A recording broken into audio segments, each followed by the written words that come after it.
and you created a poster for UFC 281, Israel Adesanya versus Alex Pereira. Can you walk us through your process behind creating that poster as well?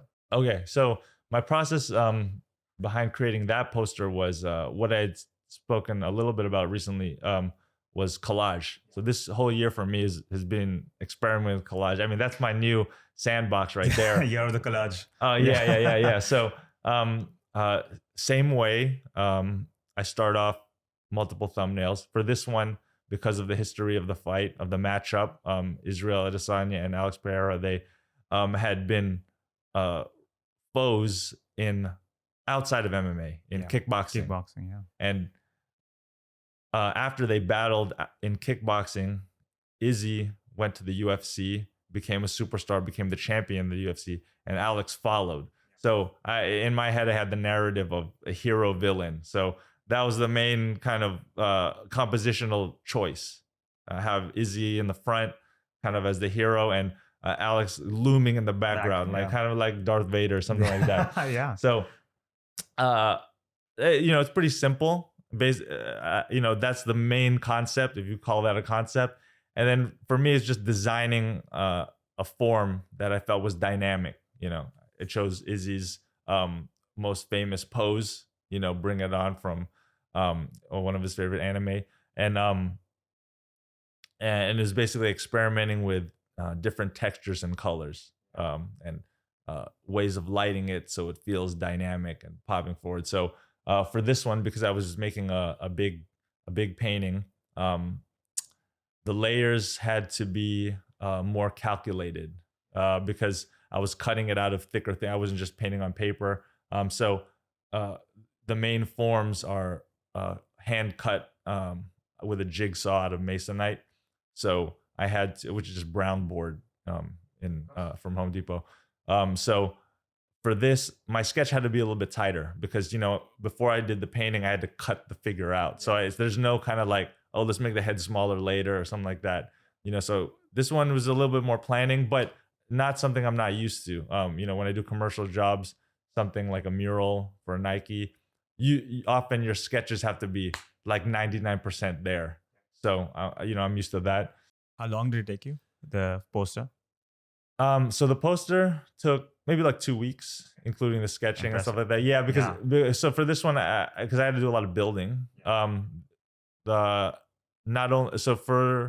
the poster, I ended up doing a 5-foot painting because when they told me, when the UFC told me that it was going to be Israel Adesanya, who is my Instagram friend, and I would say maybe real life friend, maybe.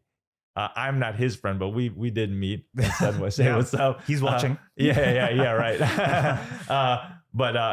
And I knew that it was going to be in New York. I was like, oh, that would be cool to do a physical painting and have them, have them see it in person. So that was amazing that we got that to work out. So I wanted to make the physical painting. So, like I said, there was a lot of construction involved. It had to be I had to build the frame so I could fit the pieces in like a puzzle. But in some ways that's a lot more satisfying when you have something that big and you have to be precise.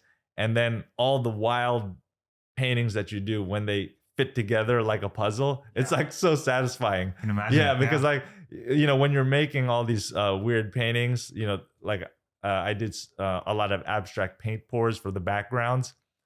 You don't know what it's going to look like because you're just making splatters and stuff. And then, I take pictures of them, bring it into Photoshop and select the areas that I want to include in the composition. Then I hand cut them. And then when they all fit together precise at the end, you're like, it feels so good. Yeah. Oh, so you made 3-4 paintings and then you cut out depending on what you, oh, wow. Yeah, I made for the abstract pours, I did like maybe 20 because you just don't know what you're going to get, course, and then you kind of design it, some of the pores look like energy radiation, some look like speed lines, and you kind of want to have a balance between where the figure's action is moving towards. So but yeah, it's a lot of fun. No, definitely for me. Yeah. And that was amazing. I really enjoyed that because I've seen that poster. It's incredible. And now to hear the story behind it, it all makes sense, right? The hero's in the front, he's calling him on. At the back, he's looming Alex Pereira. He got the villain. He got the reddest tone to him. Yeah. It all makes sense. Perfect. You mentioned meeting Izzy, who's now your friend. What was it like meeting Stylebender? Dude, he's amazing. I mean, he's a real star. I would say he's a real star.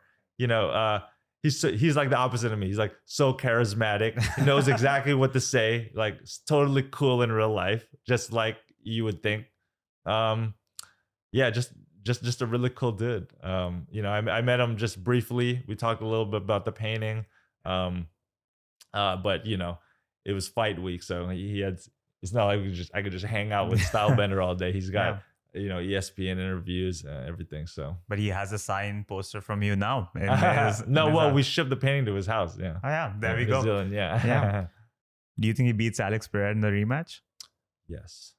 Ooh, that's a mysterious yes. No, I mean you can't have any predictions in MMA.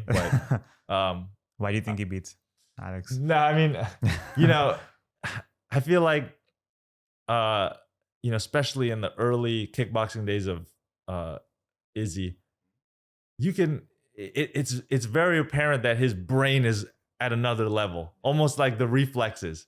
So, you know, I always feel like if he can operate mentally at like a higher level than other guys, then he can adapt whatever physically, because you know his physical attributes are awesome, but it seems like Alex is a lot bigger, right? But I think that maybe, you know, his mental game can adapt what he's going to do physically, and he'll be able to overcome it. And he was winning. He was winning in all the fights, dude. He was winning all the fights, so you know. Yeah, it's going to be an interesting match. Reminded me very much of Kamaru Leon as well. The dominant champion was dominating, and then there was just like last round. Yeah. Some momentum. Yeah.